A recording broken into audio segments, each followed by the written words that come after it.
नमस्कार साथियों, एक बार फिर से स्वागत है मेरे चैनल एजुटेक सेक में। साथियों, आज का जो विषय है, आज का जो टॉपिक है, उसका नाम है how to save income tax.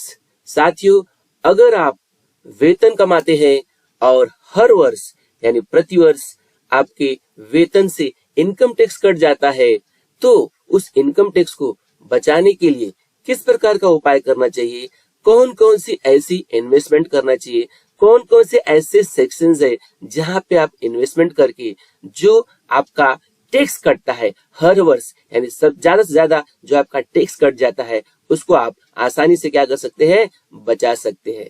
तो इन सभी के बारे में जानकारी देने के पहले मैं आप लोगों से रिक्वेस्ट करूंगा, गुजारिश करूंगा कि अगर आप मेरे चैनल पे पहली बार आए हो या आपने अभी तक मेरे चैनल को सब्सक्राइब नहीं किए हैं तो चैनल को सब्सक्राइब कर लीजिए, बेल नोटिफिकेशन को ऑन कर लीजिए। साथ ही साथ अगर जानकारी आपको अच्छी लगेगी तो लाइक कीजिएगा, कमेंट कीजिएगा और जानकारी को लोगों में शेयर भी कीजिएगा।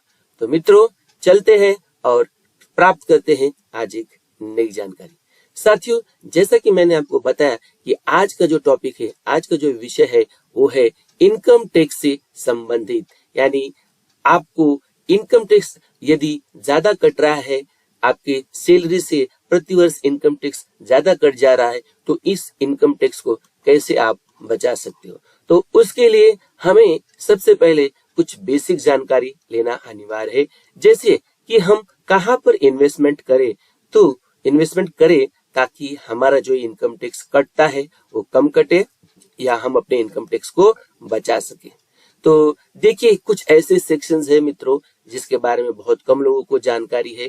तो वो सेक्शन यदि आप जानते हैं अच्छी तरह से, तो वहां पे आप निवेश करके, इन्वेस्टमेंट करके आप अपने इनकम टैक्स को बचा सकते हैं। जैसे कुछ सेक्शंस के मैं नाम बता रहा हूँ और उसके बारे में वन बाय वन आपको मैं जानकारी देने वाला हूँ। जैसे यहाँ पे देखिए एटीसी है, एटीडी, एटीडीडी, एटीडीडीबी, एटीटीटीए, एटीई, एटीजी और सेक्शन एटीयू।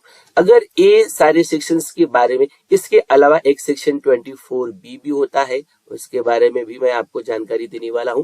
तो ये सारी जो सेक्शंस होते हैं साथियों, अगर इन सारे सेक्शंस के बारे में आपको नॉलेज है तो आप यहाँ पे निवेश कर आप अपने इनकम टैक्स को क्या कर सकते हो, 2022 में अपने इनकम टैक्स को क्या कर सकते हो, बचा सकते हो। तो चलिए वन बाय वन में आपको सारे जो सेक्शंस हैं जिनकी मैंने आपको नाम बताए उनकी मैं जानकारी वन बाय वन देते चलता हूं, ताकि आप इनको अच्छी तरह से समझ सके और यहाँ पे इन्वेस्टमेंट करके आप अपने इनकम टैक्स को अच्छी तरह से बचा सके। तो देखिए, जो पहला सेक्शन आता है साथियों, उसको हम कहते हैं सेक्शन एटीसी।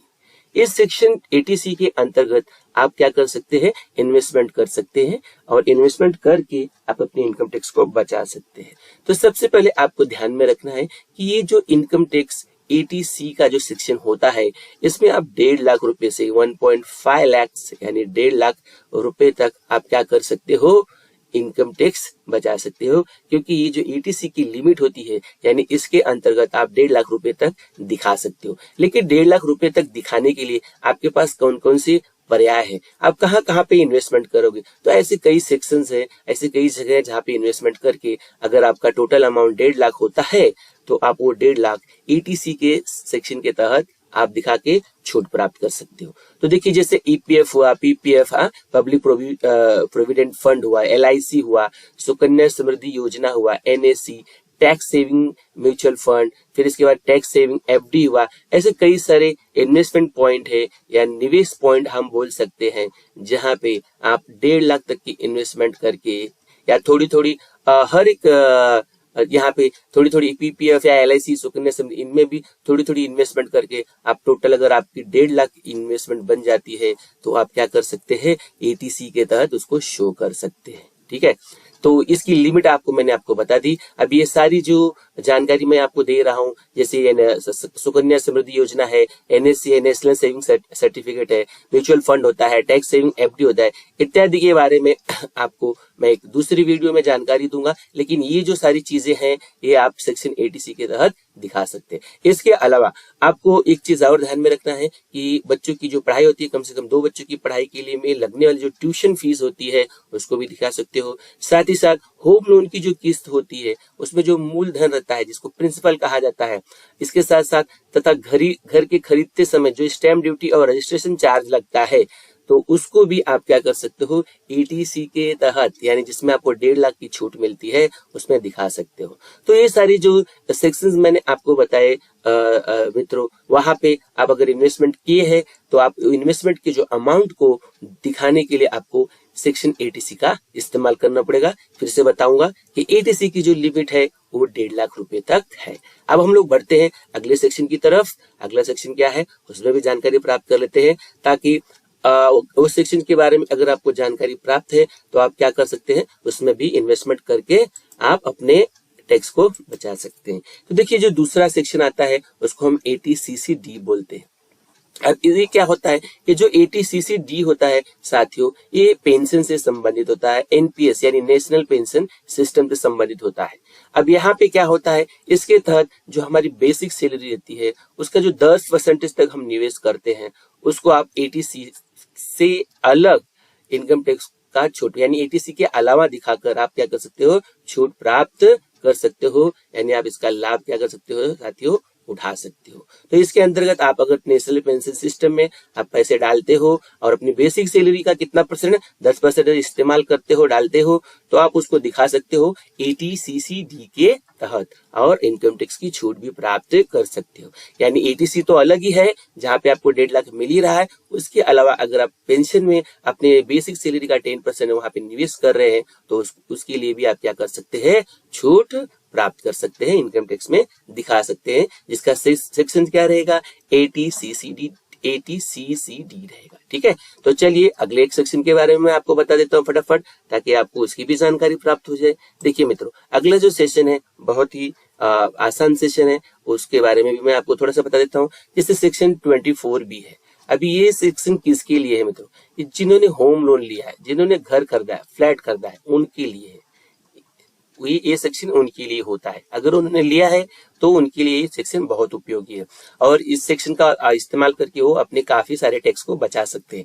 यदि आपने घर खरीदा है और उसे खरीदने के लिए बैंक से लोन लिया है तो मासिक किस्त यानी जो इंस्टॉलमेंट जाता है साथियों कि कुल 2 लाख तक के ब्याज, यानी अब जरा ध्यान दीजिए कि जो आपका ब्याज होता है जिसको हम लोग इंटरेस्ट बोलते हैं, जो हमारा इंटरेस्ट रहता है, जो इस इंटरेस्ट आता है इंस्टॉलमेंट में एक इंटरेस्ट आता है साथियों, तो जो इंटरेस्ट अमाउंट रहता है वो दिखा सकते हो और इंटरेस्ट अमाउंट की जो लिमिट है 2 लाख रुपए तक है, यानी 2 लाख इंटरेस्ट अगर आता है आपको तो आप क्या कर सकते हो, सेक्शन 24B के तहत दिखाकर आप इनकम टैक्स में छूट प्राप्त कर सकते हो।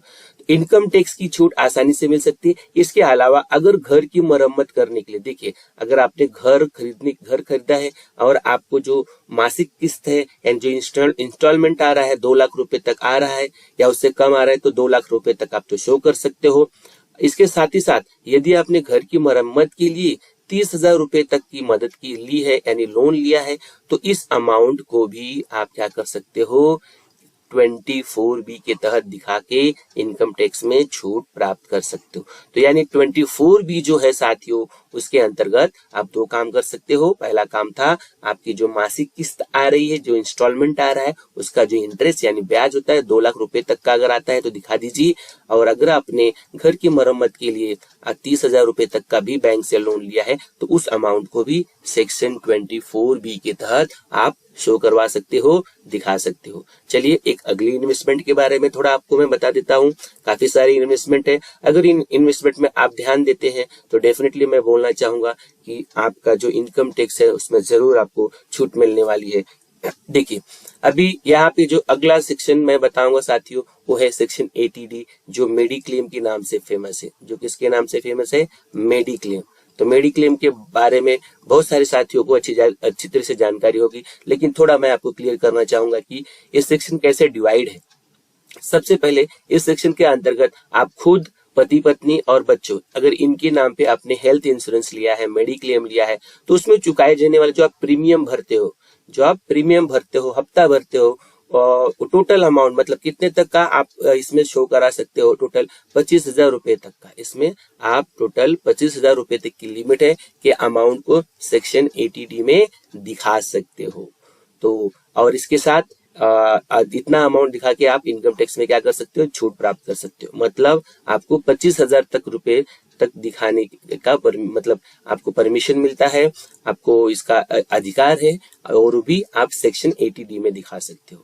तो यहाँ पे मैंने आपको बताया सेल्फ, पति पत्नी और बच्चे के लिए लिया गया जो हेल्थ इंश्योरेंस है उसका अमाउंट है 25,000 रुपए तक। इसके अलावा भी अगर आपने अपने पेरेंट्स के नाम पर कोई हेल्थ इंश्योरेंस लिया है तो वहां पे आप 25,000 रुपए तक का भी निवेश, अगर आपने निवेश किया है यानी मेडिक्लेम आप लिए हैं, तो वहां पे भी 25,000 तक के रुपए को आप क्या कर सकते हो, शो करा सकते हो। कहने का मतलब ये है कि एक तो आप सेल्फ, पति पत्नी और बच्चे, इनके लिए जो 25,000 रुपए का है हेल्थ इंश्योरेंस वो अमाउंट दिखा सकते हो। साथ ही साथ अगर आपने अपने पेरेंट्स के नाम पे लिया है तो वहां पे भी आप क्या कर सकते हो, 25,000 तक के निवेश पे इनकम टैक्स में छूट प्राप्त कर सकते हो, यानी मेडिक्लेम के तहत वो अमाउंट दिखा सकते हो। इसके अलावा एक और चीज आपको ध्यान में रखना है, साथ ही साथ यदि आपके पेरेंट्स सीनियर सिटीजन है तो यही हेल्थ इंश्योरेंस का जो अमाउंट है 30,000 तक के प्रीमियम पर आप क्या कर सकते हो, इनकम टैक्स में छूट प्राप्त कर सकते हो। यानी कितना अमाउंट आपको तब मिलेगा,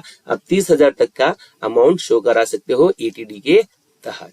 तो कुल मिला के देखा जाए तो आप अगर इसके अंतर्गत आप देखेंगे, अगर आप मिलाते हो 25,000 यानी 50,000 या 25,000 प्लस 30,000 मिलाओगे तो 55,000 तक के टोटल अमाउंट को आप 80D में क्या कर सकते हो, मेडिक्लेम के तहत शो करा के अपने इनकम टैक्स में छूट प्राप्त कर सकते हैं या इनकम टैक्स को बचा सकते हैं। तो चलिए साथियों, अगले एक इन्वेस्टमेंट की तरफ बात करते हैं जिसका नाम है सेक्शन 80D।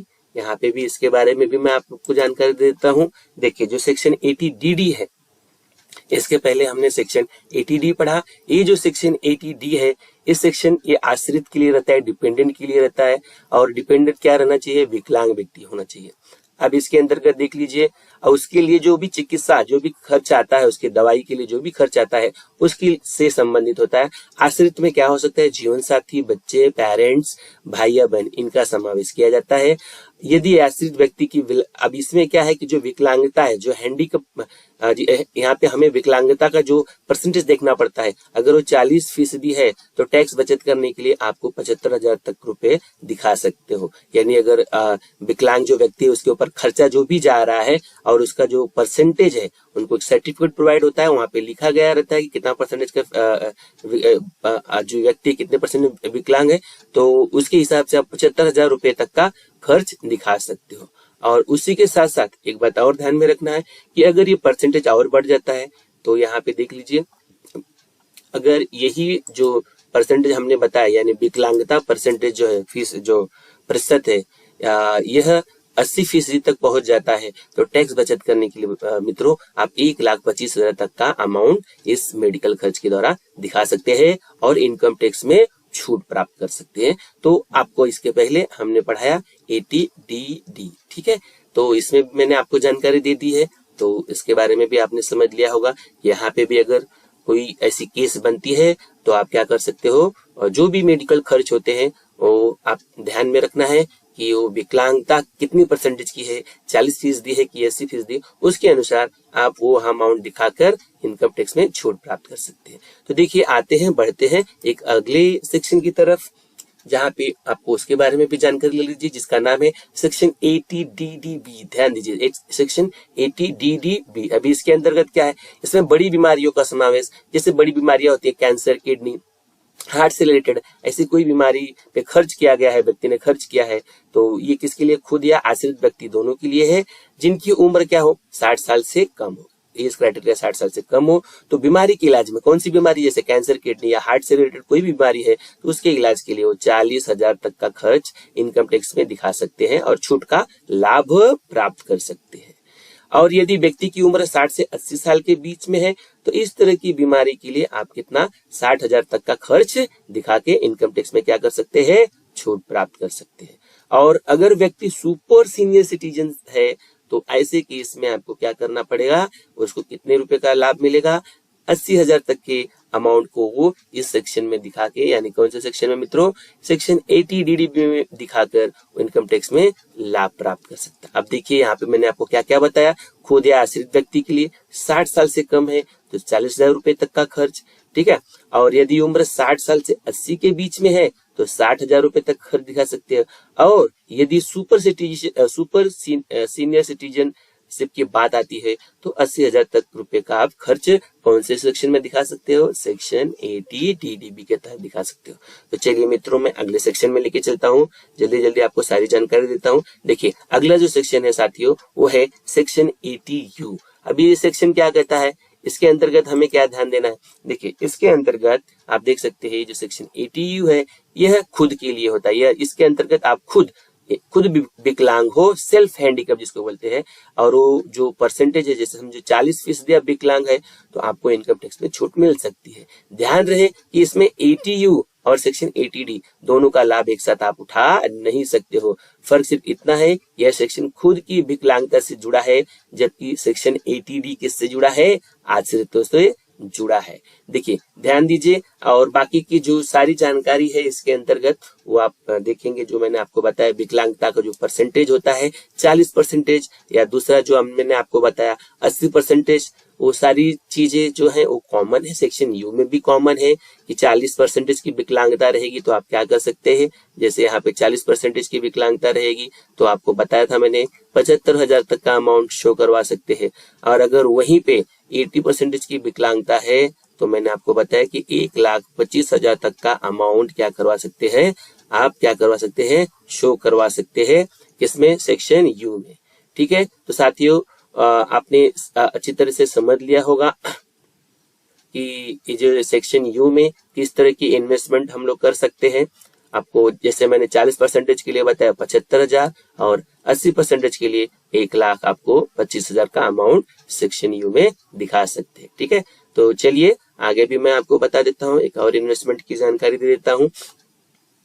तो यहाँ पे जरा ध्यान दीजिए, देखिए अभी आता है आपका सेक्शन ई आता है। अब सेक्शन ई के तहत जरा देख लीजिए, सेक्शन ई के तहत होता है, इसमें जो ई का मतलब एजुकेशन से संबंधित, यदि खुद के लिए, पति पत्नी या बच्चों के लिए आपने एजुकेशन लोन लिया है तो इस लोन पर जो ब्याज आता है, इंटरेस्ट आता है, वो पूरा ब्याज, जितना भी ब्याज आएगा उसकी लिमिट नहीं, 2,00,000 3,00,000 जो भी ब्याज आता है पूरा ब्याज 80E के तहत दिखाकर इनकम टैक्स में आप छूट प्राप्त कर सकते हो। यानी 80T के तहत आपने अगर एजुकेशन लोन लिया है और लोन पे जितना भी ब्याज आता है उसकी कोई लिमिट नहीं, 2,00,000 3,00,000 कुछ भी आता है तो आप पूरा शो करवा दीजिए 80E के तहत और इनकम टैक्स में छूट प्राप्त कर लीजिए। यह रकम किसी भी सीमा तक हो सकती है और देश विदेश में कहीं भी पढ़ाई के लिए ली जा सकती है। कहने का मतलब अगर आपने लोन लिया है तो इस लोन के लिए जो अमाउंट लिया है, देश में विदेश में कहीं भी पढ़ाई के लिए आप ये लोन ले सकते हो। इसकी कोई कंडीशन नहीं है कि ये लोन सिर्फ इंडिया में पढ़ाई के लिए ले सकते हैं, कहीं भी ले सकते हैं। आपको सिर्फ इसमें ध्यान में रखना है, ध्यान देने वाली बात क्या है साथियों, कि ये जो आपने लोन लिया है यह फुल टाइम उच्च शिक्षा के लिए लिया गया लोन होना चाहिए, तो तभी आपको इनकम टैक्स में छूट प्राप्त हो सकती है। तो साथियों काफी सारी चीजें मैं आपको बताते चल रहा हूँ। इनकम टैक्स बचाने के लिए काफी सारे सेक्शंस मैंने आपको डिटेल में बताए, और जैसे 80C, 80D, 80DD, 80DDB, 80E से संबंधित 80U से संबंधित भी आपको मैंने जानकारी दी। अब हम आते हैं 80G से संबंधित जरा जानकारी लेते हैं कि इस सेक्शन के अंतर्गत हम लोग क्या कर सकते हैं। तो देखिए इसके अंतर्गत 80G जो है डोनेशन से संबंधित होता है। यदि आप किसी चैरिटी या धार्मिक संस्था जो सरकार द्वारा मान्यता प्राप्त हो वहां पे कुछ पैसे दान करते हैं तो दान की गई पूरी रकम को 80G के तहत दिखाकर आप इनकम टैक्स में छूट प्राप्त कर सकते हैं। कहने का तात्पर्य है साथियों कि अगर आप किसी चैरिटी या किसी धार्मिक संस्था में जो सरकार द्वारा मान्यता प्राप्त हो वहां पे जितना भी अमाउंट डालेंगे, अगर आपने 4,000 डाला, 5,000 या आपने 10,000 डाला, समझो आपने यहाँ 10,000 रुपए का डोनेशन कर दिया, ठीक है, तो ये 10,000 आप क्या कर सकते हैं, इस सेक्शन में दिखा के आप इनकम टैक्स में क्या कर सकते हो, छूट प्राप्त कर सकते हो। तो ये हो गया डोनेशन से संबंधित। 80G जो रहता है डोनेशन से संबंधित रहता है। अब मैं आपको बताऊंगा कि 80TTA क्या होता है। देखिए साथियों ये जो 80TTA होता है ये भी सेक्शन बहुत इंपॉर्टेंट है। अभी सेक्शन के अंतर्गत हमको क्या करना रहता है, देखिए जैसे हमारे बैंक अकाउंट में सेविंग अकाउंट में हम कुछ पैसे जमा कराते हैं या पोस्ट ऑफिस में कुछ पैसा जमा कराते हैं, तो पूरे साल भर में हमें क्या होता है, कुछ ब्याज मिलता है, कुछ क्या होता है, इंटरेस्ट मिलता है। तो साथियों बताना चाहूंगा कि उस इंटरेस्ट को भी अदर इनकम में काउंट किया जाता है। तो अगर वो इंटरेस्ट 10,000 रुपए से कम है, ध्यान दीजिए, अगर वो इंटरेस्ट 10,000 रुपए से कम है, ठीक है, तो वो 10,000 रुपए आप क्या कर सकते हो, ATTTA में दिखाकर आप क्या कर सकते हो, इनकम टैक्स में छूट प्राप्त कर सकते हो, लेकिन 10,000 तक ही होना चाहिए। 10,000 के ऊपर अगर होगा तो आप ATTTA में नहीं दिखा सकते हो, वो अदर इनकम में काउंट होके आपको उसके ऊपर अदर से टैक्स भरना पड़ेगा। तो ध्यान रहे, जो भी बैंक अकाउंट या पोस्ट ऑफिस में 10,000 रुपए तक का जो भी आप मतलब 10,000 तक जो ब्याज मिलता है या 10,000 के ऊपर है, तो 10,000 तक की आपके अमाउंट लेके आप क्या कर सकते हो, इनकम टैक्स में छूट प्राप्त कर सकते हो। तो साथियों, आज की जो जानकारी थी, आज की जो इंफॉर्मेशन थी, वो था how to save income tax. Income tax को किस प्रकार बचाया जाए, इससे संबंधित मैंने सारे सेक्शंस के बारे में आपको जानकारी प्रदान कर दी है। अगर वीडियो में जानकारी आपको अच्छी से तरह से समझ में नहीं आई है तो कृपया करके वीडियो 1-2 बार देखिए, और इसके बाद भी अगर आपके मन में कुछ डाउट है तो आप कमेंट बॉक्स में अपने डाउट को लिख सकते हैं। तो आज की जानकारी कैसी लगी साथियों? अगर आपको आज की जानकारी अच्छी लगी हो तो वीडियो को लाइक कीजिएगा, कमेंट कीजिएगा और वीडियो को शेयर भी कीजिएगा। साथ ही साथ अभी तक आपने अगर मेरे चैनल को सब्सक्राइब नहीं किया है तो चैनल को सब्सक्राइब कर लीजिए, बेल नोटिफिकेशन को ऑन कर लीजिए, ताकि जैसे ही मैं इस चैनल पे नए नए वीडियो डालूं तो आपको उसकी जानकारी प्राप्त होती रहे। तो मित्रों, आज की जानकारी से यहीं पे लेते हैं विदा, फिर मिलेंगे किसी नई जानकारी में। धन्यवाद, थैंक यू।